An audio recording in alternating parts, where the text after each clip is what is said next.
Hello and welcome to this week's episode of The Slam. I'm Alex Perry. Right, what's the social buzz this week? Now this is Brandon Matthews, a player you may not have heard of. Now this week, the 25-year-old had an 8-foot putt to extend a playoff in the Argentina Open on the PGA Tour Latino America.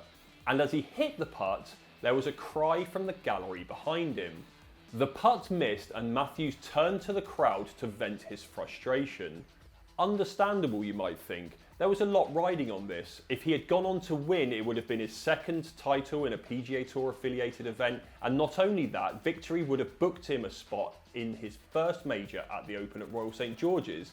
But there's more, and at a risk of sounding a bit like a clickbait website, what happened next will warm your heart.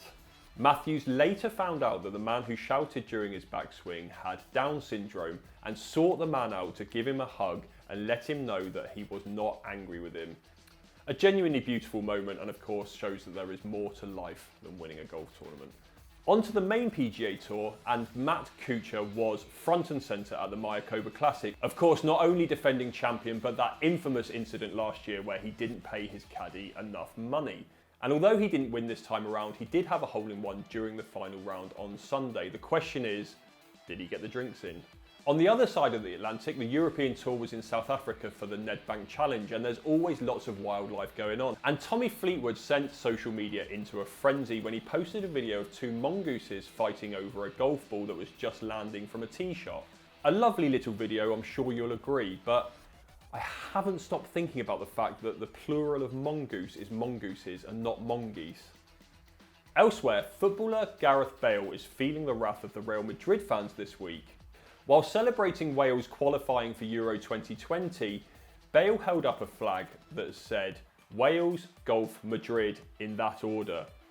Now, if you're wondering what that's all about, in the summer, Real Madrid quite publicly tried to get rid of Bale, but the Welshman said he was quite happy to see out his £15 million a year contract on the golf course.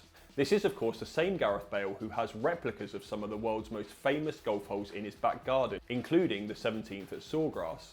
Anyway, we know Bale is proud of his roots, but we think we know the true order that should have been on that flag. And finally, there was an incredible scene in the Monday qualifier for this week's RSM Classic on the PGA Tour. As three men played off for one spot and the light fading, one quick thinking official ran to his car, pulled it up to the green and turned the headlights on. In less surprising news, two of those players three-putted in the dark to hand the other the spot at Sea Island. Right, that's enough from me. I'm Alex Perry. That was this week's Slam. I'll see you next week.